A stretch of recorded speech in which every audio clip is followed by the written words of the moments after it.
Well, I got to say, today was a day that the Winter Olympics absolutely needed.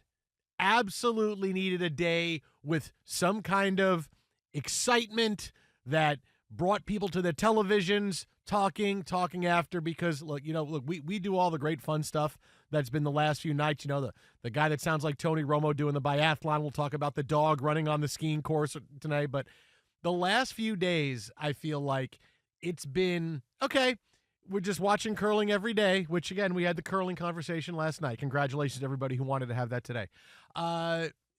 It needed something, because it was kind of just, hey, we have these events and people are watching. It's a big deal. The ratings are the best they've been in years, and okay, we're getting to watch in windows, but boy, I just feel like the last 5 or 6 days has been, we're kind of waiting for something, right? Because the four biggest stories coming into today of the Olympics has been Lindsey Vonn, Ilya Malinin, the Chalk and Bates scoring controversy, and the cheating at curling. Sure. So that's a far cry from the Olympics. Hey, we put the best of the best out there. What are the four topics? Injury, an athlete choking on the biggest stage, cheating scandal. Okay, not quite what the Olympics were going for. And, we haven't had that, oh, hey, let's get from one big story to another and one big athlete to another. They needed the day they got from hockey today. Well, you went to choking. You just denigrated the guy's entire 4-year effort. At the Instead Olympics. of saying he lost, he scuffled in it, you said he choked. At the Olympics. It was still a very high degree of difficulties to which he tried to soar too close to the sun while still on ice. And and it melted around him. Yeah, that's what happens. happens. And you used the choke job. The wax wings. The wax wings will do it. Him. Well, look. You also forgot the fact that they ran out of condoms after 3 days. Yeah. Whether they were backdoored. Yeah. That's stolen, okay, sold, sure. whatever. Oh, yeah. No, I like the way you turn a phrase. I'm kind of good at this. But honestly, I think that's more of a story for the actual Olympics in Italy itself and not so much here. Because, here we're like, hey, that's funny. Meanwhile, in Italy, there's, athletes at midnight walking around the village going, anybody got any condoms? Anybody know where I can get some? I'll spend $500 for a condom right now. Who has them? Where can I get one? You? Do you know where I can get one? Do you know? Hey, did they paid me out my bonus for winning this medal. I'd like to celebrate. I've got a little extra spending dough. I got a condom for you. I got one that might have been opened a little bit. And you know what I'll take? I'll take your silver medal for it. All right, let's do it. Give it to me right now. Hey, all right, thank you. In the back of your head, you're saying 18 years. 18 years. No, look, you had that. There have been a lot of medals conferred, but to your point, the breakthrough stories, and I wonder how much of it is the pervasiveness in our culture of if it bleeds, it leads, to where the negative stories just won out no matter what. You forgot Chalk and Bates hanging out on Sesame Street. That was that's always fun. That's always fun. That was good. Elmo wants to know, how come the French judge hates you? You had a French guy win a fight. That was a big deal. Yeah, usually in pugilism, France does not do well. So that was out of the ordinary. That was a victory for France. Yeah. No, yeah. No, shame on the other side, but Well, look, they got the attention because we'll get to the hockey in a second. But you're talking about 3 of the 4 games into the semifinals all go to overtime, which is an absolute knee-knocking experience to watch. 3-on-3 in the Olympics. 3-on-3 sucks. It's better than Hungry Hippos. It's terrible. Why? Why don't you like it? It's boring. Okay. I want wait. I want play, man. You want open ice. Yes. So 3-on-3 is no good. Keep going. What do you want? 1-on-1? No, I want full squads. I don't want to go straight to 3-on-3. Okay, there's less open when there's more people on the ice. No, but I was bored. You were bored. Okay, so you've been more excited. I like the game. I like the full game as it goes out. Okay. I don't like when you suddenly just change the rule, take a bunch of skaters off the ice. I don't know. And move on from there. I don't know if you can call that boring. It's up and down action. It wasn't up and down. Sure, it was. There's shots. Hey, can I come off the ice? No, because we're still in the zone and it could end badly. And then the guy gets the score. Guys are breaking in all the time. Your nerves are jangling. I really think you're alone on an island with that. I'll be on the 3-on-3 island. is boring. I hear you not liking it. I don't like it. Okay, that's fine. But you say 3-on-3 is boring. I'm like, okay, you want it more open. It's more open with 3-on-3. No, I want the hockey the way I watched it. Okay.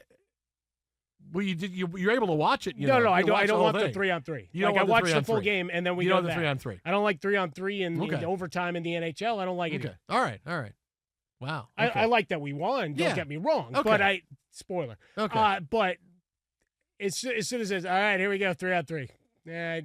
I hated it. Dude, 3-on-3. I was scared more than anything because it's more, that's not the way the United States, that's not the way this team is made to play. Like, this team is made to play suffocating defense. They've played so well. And look, I think what shows you practice together is overrated. So what do they have, 2 practices before they played their first game? No, I mean, that's just it. Hey, do you know what you're supposed to do? Yeah. But you see that guy over there? Yeah. Okay, good. But that's your 4-nation strategy of 21 of the 24 players all played in 4 nations together. So it's like, okay, how do we get everybody on the same page? Defensively, I've never seen the United States play like this in an Olympics. As much as we want to talk about, hey, they're playing well, their defense is what's keeping them in everything. Like, so, I mean, Hellebuck had like 30 saves today, but how many of them were difficult? Like, not many. He would, you only had a couple of chances Sweden had. They rung one off the post, the goal they had when they had the extra man on at the end. 90 seconds but remaining. That's why, and I'll be honest, I feel so much more confident than I've ever been for a gold medal for the United States in hockey since 1980 because of the way they're playing defensively. Because USA, when you get through the semifinals, into the finals, if they both go, United States and Canada, it's going to be a rock fight. It's going to be an absolute rock fight with these two teams. And Canada looks like they're playing a little loose. They're allowing more chances than you'd expect. The United States is not scoring as much, but they're not allowing chances. Like, this is the first time I feel like the United States winning the next game and Canada winning the next game. They get in the gold medal game. We're on an even setting with Canada. We are on an even setting because I have more confidence in our goalie because he's the best American goalie that we've ever had.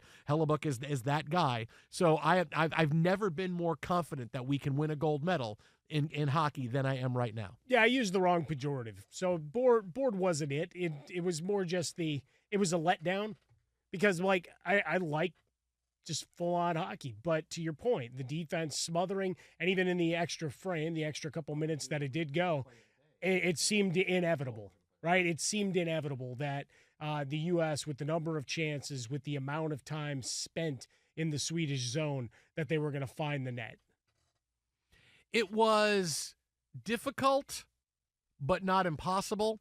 It's not like it's not like the United States offense is built to, we're going to steamroll you with line. It's like, okay, the top line in the United States is what has to get it done, right? You know, the Eichel and the Kachuks, like, that's got to be the line to get it done. You may get the goal here and there, the odd goal, and Quinn Hughes today, double shifting in overtime, staying on the ice to score that last goal. Waved off like Mike Sullivan wanted to change. He goes, no, I'm good. Okay, well, you score the game-winning goal. But, the way the United States team is built, it is built for how do we come together in a short amount of time? What's the best way to build? We build from the back out, right? They build from Hellebuck to the defense out, and they have enough. And look, I've seen enough Kachuk goals in the playoffs where I go, come on, man, he's the one that's got to score, to know that when we need a goal, we're going to be able to get one from somebody, right? So I feel like, again, I've never felt more good about, or better than, I guess better is better than more good. I have an English degree. I do like the more good. I've never felt better about it simply because I know I get going off the in hook for boring. At the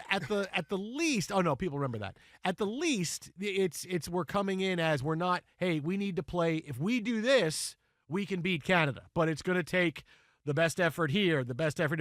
No, it's, hey, we're coming in here as the co-favorites. We're coming, yes, you can say we had difficulty today and my heart was in my throat in overtime because that you throw everything out the window at that point, but it's not like Canada looked great today either, and they gave up a lot of chances, and they were lucky they were able to escape to get on to the semifinals too. So no, I feel absolutely awesome. And like I said, I think we needed a day like today because this is the first thing that I think that we've been able to wrap our arms around in a few days with the Olympics. It's wall-to-wall curling, and here's an event here and here's an event here. And, now we're building towards the end. The figure skating final is coming, and we got the women's hockey final tomorrow, and then you get into the men's final for figure skating coming up. So we're building towards the end. Then you have the medal semifinal and medal rounds. But boy, I felt like we had like 5 days in a row where it's like, yeah, we're just throwing out Olympic content.